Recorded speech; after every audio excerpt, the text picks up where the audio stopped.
The Berenstain Bears and the Truth.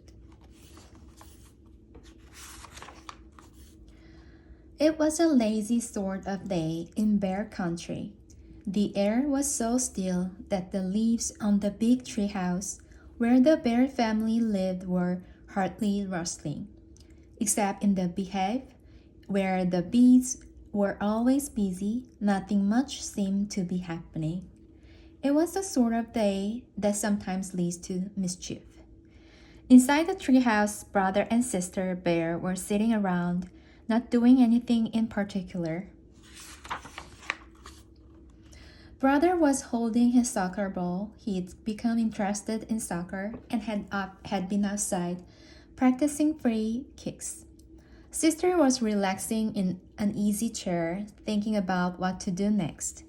Neither Papa nor Mama Bear was around. Papa was in his shop working on some furniture, and Mama was out shopping. "I know what," said Sister. "Let's go gather some wild blackberries." Brother thought about that. "No," he said. "Wild blackberries have too many thorns, and besides, the seeds get stuck in your teeth." "Well, then," said Sister, "let's go out and twist each other up on the swing and see who gets the disease." Brother thought about that. "No," he said, "that's silly. And besides, we did that yesterday." Sister became irritated and impatient with her brother. "My goodness," she complained. "You don't want to do anything. All you want to do is sit there and hug that soccer ball. I think you must be in love with that soccer ball." "I'm not," protested brother. "But I'll tell you something. I bet you can dribble this ball past you." Brother was a pretty good soccer player and a very good dribbler, but so was Sister. The only one who saw what happened next, besides the cubs, was a mockingbird who was perched on the twig outside an open window. Brother faced Sister. The ball was on the floor between them.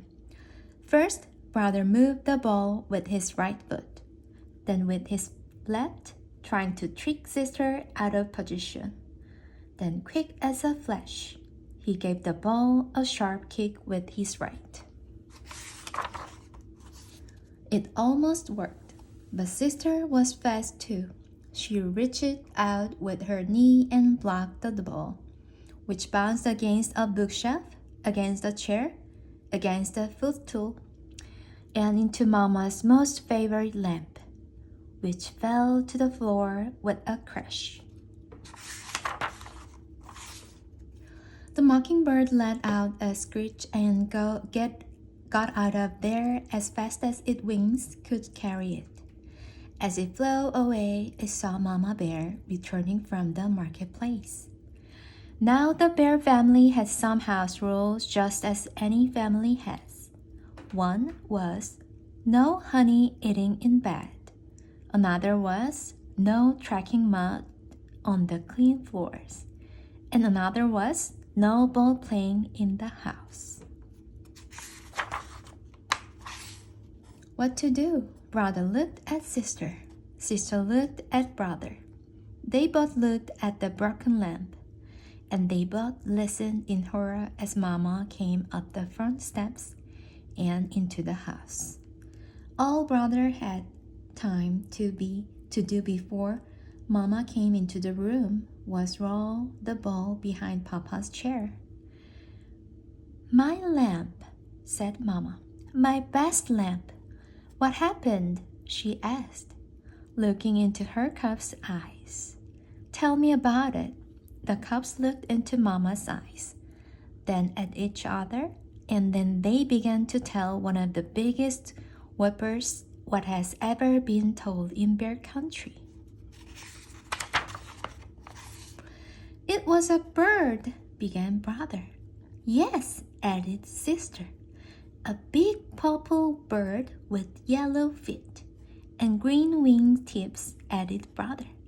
And funny-looking red features sticking out of its head, said sister, as a finishing touch. As most lights do, the purple bird, Whopper, got bigger and bigger and bigger.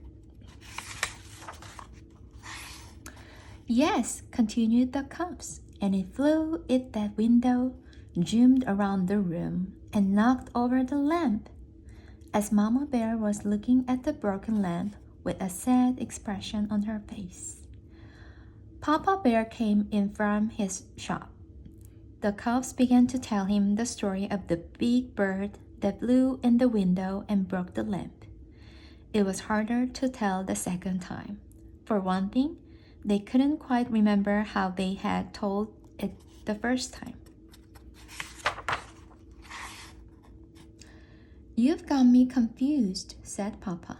Was it a purple bird with green wing tips and yellow feet? Or a yellow bird with purple wing tips and green feet? Or was it a white bird with black spots, like the soccer ball behind my easy chair? But the thing that really made it hard the second time was how very sad Mama looked as she picked up the pieces of the broken lamp. Mama, we are really sorry about the lamp, said brother. Oh yes, said sister, picking up the last piece and putting it in the dustpan. Oh, said Mama, I'm not worried about the lamp. We can always get another lamp, or we can glue this one back together. What I'm sad about is that thought that maybe, just maybe, my cubs, whom I always trusted, aren't telling me the truth. And trust is not something you can put back together again. Both cubs started to talk at once. It wasn't a bird, said sister. It was a soccer ball, and it was all my fault, shouted brother. It was just as much my fault, shouted sister. But they were both shouted down by the phone, which rang loudly. It was Grizzly Gran inviting the Bear family for a Sunday visit. Hello, Gran, said Mama. Oh, everything is just fine here in the treehouse. How is everything with you? But Mama, protested sister after Mama hung up the phone.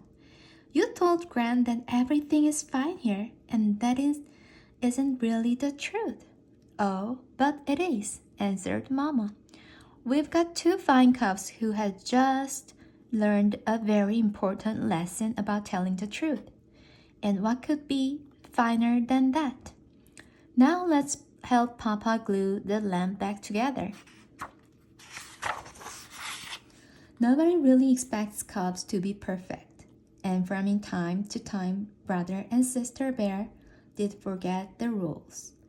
Brother ate honey in bed a couple of times. One time, Sister tracked a little mud on the clean floor. And once or twice, Brother and Sister started to play ball in the house before they remembered not to. But they never ever again told a Whopper. Because trust is one thing you can't put back together once it's broken.